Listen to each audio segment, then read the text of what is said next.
y'all, we're finishing up. So we have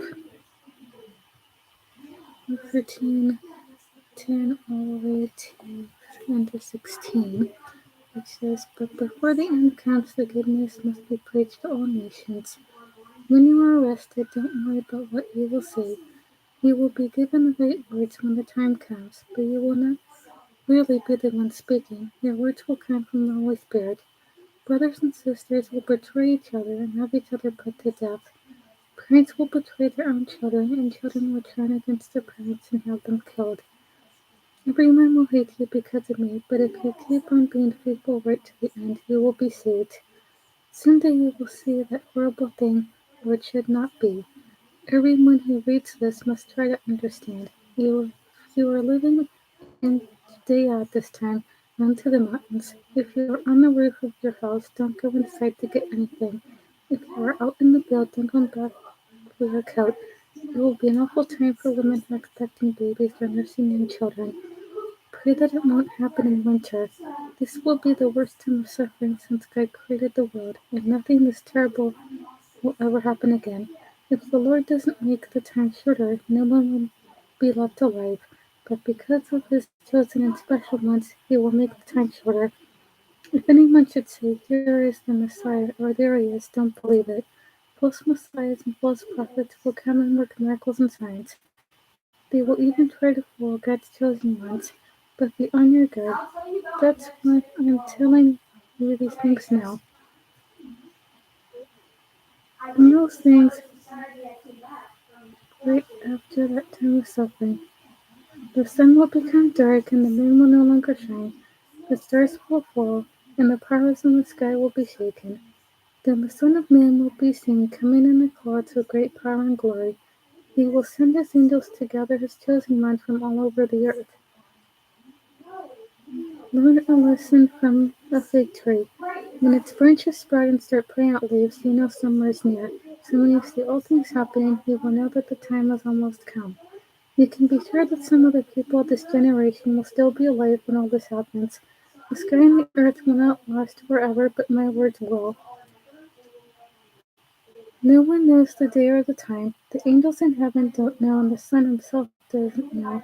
Only the Father knows. So watch out and be ready. You don't know when the time will come. It is like what happens when a man goes away for a while and places the servants in charge of everything. He tells each other what to do, and he orders the guard to keep alert. So be alert. You don't know when the master of the house will come back. It could be in the evening or at midnight or before dawn or in the morning. But if it comes suddenly, don't let him find you asleep. I tell everyone just what I have told you. Be alert. It was now 2 days before Passover and the festival of thin bread. The chief priests and the teachers of the law of Moses were planning how they could sneak around and have Jesus arrested and put to death. They were saying we must not do it during the festival because the people will riot. Jesus was eating in Bethany at the home of Simon, who once had leprosy, when a woman came in with a very expensive bottle of sweet-smelling perfume. After breaking it open, she poured the perfume on Jesus' head. This made some of the guests angry, and they complained, "Why such a waste?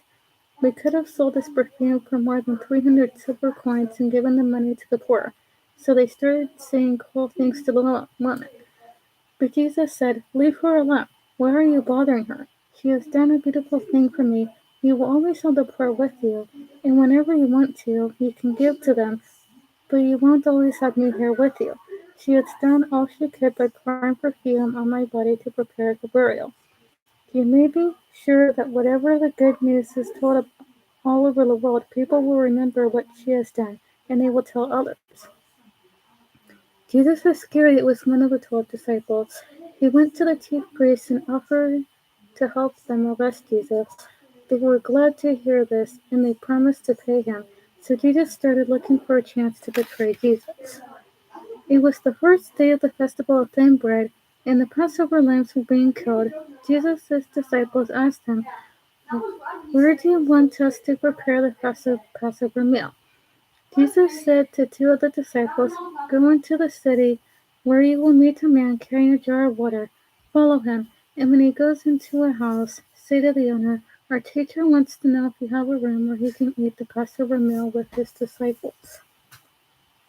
The owner will take you upstairs and show you a large room furnished and ready for you to use. Prepare the meal there. The 2 disciples went into the city and found everything just as Jesus had found them. So they prepared the Passover meal. While Jesus and the 12 disciples were eating together that evening, he said, the one who will betray me is now eating with me. This made the disciples sad, and one after another they asked Jesus, you surely don't mean me. Jesus answered, it is one of you 12 men who is eating from this dish with me.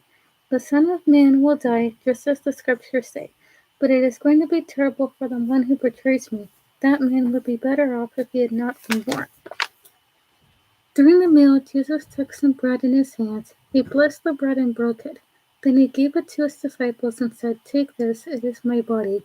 Jesus picked up a cup of wine and gave thanks to God. He gave it to his disciples, and they drank some. Jesus said to them, this is my blood, which is poured out for many people, and with it God makes his agreement. From now on, I will not drink any wine until I drink new wine in God's kingdom. Then they sang a hymn and went out to the Mount of Olives. Jesus said to his disciples, all of you will reject me, as the Scriptures say, I will strike down the shepherd, and the sheep will be scattered. But after I am raised to life, I will go ahead of you to Galilee. Peter spoke up, even if all the others reject you, I never will. Jesus replied, this very night, before a rooster crows twice, you will say 3 times that you don't know me. But Peter was so sure of himself that he said, even if I have to die with you, I will never say that I don't know you. All the others said the same thing. Jesus went with his disciples to a place called Gethsemane, and he told them, sit here while I pray. Jesus took along Peter, James, and John. He was sad and troubled and told them, I am so sad that I feel as if I am dying. Stay here and keep awake with me. Jesus walked on a little way. Then he knelt down on the ground and prayed, Father, if it is possible, don't let this happen to me. Father, you can do anything. Don't make me suffer by having me drink from this cup, but do what you want and not what I want. When Jesus came back and found the disciples sleeping, he said to Simon Peter, are you asleep? Can't you stay awake for just 1 hour? Stay awake and pray that you won't be tested. You want to do what is right, but you are weak. Jesus went back and prayed the same prayer, but when he returned to the disciples, he found them sleeping again. They simply could not keep their eyes open, and they did not know what to say. When Jesus returned to his disciples the 3rd time, he said, are you still sleeping and resting? Enough of that.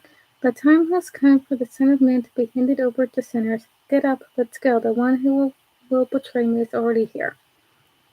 Jesus was still speaking when Judas the betrayer came up. He was one of the 12 disciples, and a mob of men armed with swords and clubs were with him. They had been sent by the chief priests, the nation's leaders, and the teachers of the law of Moses. Jesus had told them ahead of time, arrest the man I greet with a kiss. Tie him up tight and lead him away. Judas walked right up to Jesus and said, Teacher. Then Judas kissed him, and the men grabbed Jesus and arrested him. Someone standing there pulled out a sword. He struck the servant of the high priest and cut off his ear. Jesus said to the mob, why do you come with swords and clubs to arrest me like a criminal?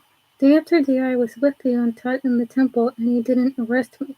But what the Scriptures say must come true. All of Jesus' disciples ran off and left him. One of them was a young man who was wearing only a linen cloth, and when the men grabbed him, he left the cloth behind and ran away naked. Jesus was led off to the high priest. Then the chief priests, the nation's leaders, and the teachers of the law of Moses all met together. Peter had followed at a distance, and when he reached the courtyard of the high priest's house, he sat down with the guards to warm himself beside a fire. The chief priests and the whole council tried to find someone to accuse Jesus of a crime so they could put him to death, but they could not find anyone to accuse him. Many people did tell lies against Jesus, but they did not agree on what they said. Finally, someone stood up and lied about him. He said, we heard him say he would tear down this temple that we had built. He also claimed that in 3 days he would build another one without any help. But even then, they did not agree on what they said. The high priest stood up in the council and asked Jesus, "Why don't you say something in your own defense? Don't you hear the charges they are making against you?" But Jesus kept quiet and did not say a word. The high priest asked him another question. "Are you the Messiah, the Son of glorious God?" "Yes, I am," Jesus answered. "See, soon you will see the Son of Man sitting at the right side of God All-Powerful and coming with the clouds of heaven." At once the high priest ripped his robe apart and shouted, "Why do we need more witnesses? You heard him claim to be God. What is your decision?" They all agreed that he should be put to death. Some of the people started spitting on Jesus. They blindfolded him, hit him with their fists, and said, "Tell us who hit you." Then the guards took charge of Jesus and beat him. While Peter was still in the courtyard, a servant girl of the high priest came up and saw Peter warming himself by the fire. She stared at him and said, "You were with Jesus from Nazareth." Peter replied, "That isn't true. I don't know what you're talking about. I don't have any idea what you mean." He went out to the gate and a rooster crowed. The servant girl saw Peter again and said to the people standing there, "This man is one of them." "No, I am not," Peter replied. A little while later, some of the people said to Peter, "You certainly are one of them. You are a Galilean." This time Peter began to curse and swear, "I don't even know the man you're talking about." Right away the rooster crowed a second time, and Peter remembered that Jesus had told him, "Before a rooster crows twice, you will say 3 times you don't know me." So Peter started crying. Early the next morning, the chief priests, the nation's leaders, and the teachers of the law of Moses met together with the whole Jewish council. They tied up Jesus and left him off to Pilate. He asked Jesus, "Are you the king of the Jews?" "Those are your words," Jesus answered. The chief priests brought many charges against Jesus. Then Pilate questioned him again. "Do you have anything to say? Don't you hear what crimes they say you have done?" But Jesus did not answer, and Pilate was amazed. During Passover, Pilate always freed one prisoner chosen by the people, and at that time there was a prisoner named Barabbas. He and some others had been arrested for murder during a riot. The crowd now came and asked Pilate to set a prisoner free, just as they usually did. Pilate asked them, "Do you want me to free the king of the Jews?" Pilate knew that the chief priests had brought Jesus to him because they were jealous. But the chief priests told the crowd to ask Pilate to free Barabbas. Then Pilate asked the crowd, "What do you want me to do with this man you say is the king of the Jews?" They yelled, "Nail him to a cross." Pilate asked, "But what crime has he done?" "Nail him to a cross," they yelled even louder. Pilate wanted to please the crowd, so he set Barabbas free. Then he ordered the soldiers to beat Jesus with a whip and nail him to a cross. The soldiers led Jesus inside the courtyard of the fortress and called together the rest of the troops. They put a purple robe on him and laid on his head they placed on a crown that they made out of thorn branches. They made fun of Jesus and shouted, "Hey, you king of the Jews." Then they beat him on the head with a stick. They spit on him and knelt down and pretended to worship him. When the soldiers had finished making fun of Jesus, they took off the purple robe, they put his own clothes back on him, and left him off to be nailed to a cross.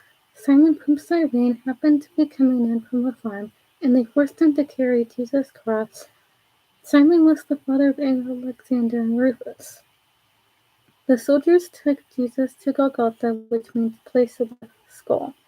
There they gave him some wine mixed with a drug to ease the pain, but he refused to drink it. They nailed Jesus to a cross and gambled to see who would get his clothes. It was about 9 o'clock in the morning when they nailed him to the cross. On it was a sign that told why he was nailed there. It read, "This is the King of the Jews." The soldiers also nailed 2 criminals on crosses, one to the right of Jesus and the other to his left.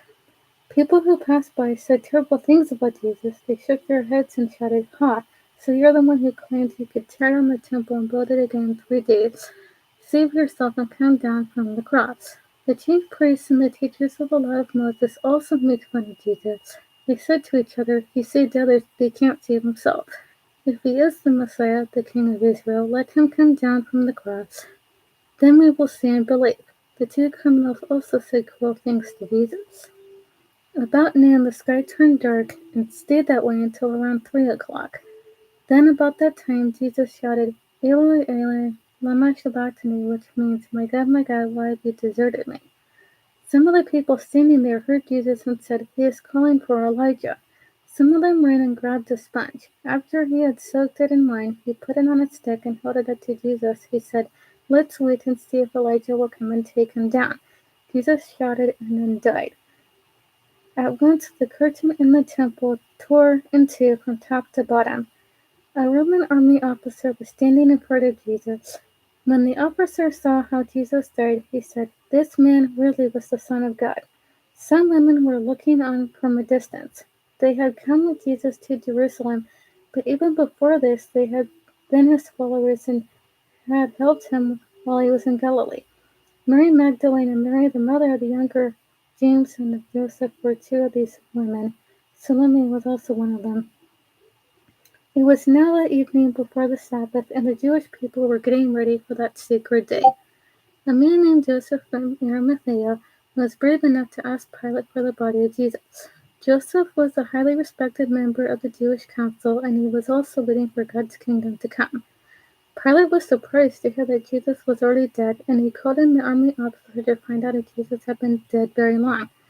After the officer told him, Pilate let Joseph have Jesus' body.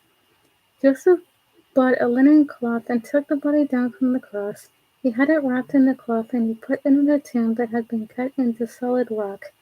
Then he rolled a big stone against the entrance to the tomb.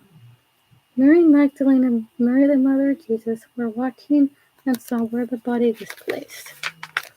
After the Sabbath, Mary Magdalene, Salome, and Mary the mother of James bought some spices to put on Jesus' body. Very early on Sunday morning, just as the sun was coming up, they went to the tomb. On their way, they were asking one another, who will roll the stone away from the entrance for us? But when they looked, they saw that the stone had already been rolled away, and it was a huge stone. The women went into the tomb, and on the right side they saw a young man in a white robe sitting there. They were alarmed. The man said, don't be alarmed. You were looking for Jesus from Nazareth, who was nailed to a cross. God has raised him to life, and he isn't here. You can see the place where they put his body. Now go and tell his disciples, and especially Peter, that he will go ahead of you to Galilee. You will see him there just as he told you. When the women ran from the tomb, they were confused and shaking all over. They were too afraid to tell anyone what had happened. One old ending to Mark's Gospel. Very early on the first day of the week, after Jesus had risen to life, he appeared to Mary Magdalene. Earlier he had forced 7 demons out of her. She looked and told his friends, who were crying and mourning. Even though they had heard that Jesus was alive and thought that Mary had seen him, they would not believe it. Later, Jesus appeared in another form to 2 disciples as they were on their way out of the city. But when these disciples told what had happened, the others would not believe. Afterwards, Jesus appeared to his 11 disciples as they were eating. He scolded them because they were too stubborn to believe the ones who had seen him after he had been raised to life. Then he told them, go and preach the good news to everyone in the world. Anyone who believes me and is baptized will be saved, but anyone who refuses to believe me will be condemned. Everyone who believes me will be able to do wonderful things. By using my name, they will force out demons and they will speak new languages. They will handle snakes and will drink poison and not be hurt. They will also heal sick people by placing their hands on them. After the Lord Jesus had said these things to the disciples, he was taken back into heaven, where he sat down at the right side of God. Then the disciples left and preached everywhere. The Lord was with them, and the miracles they worked proved that their message was true. The women quickly told Peter and his friends what had happened later. Jesus sent his disciples to the east and the west with the secret and everlasting message of how people can be saved forever.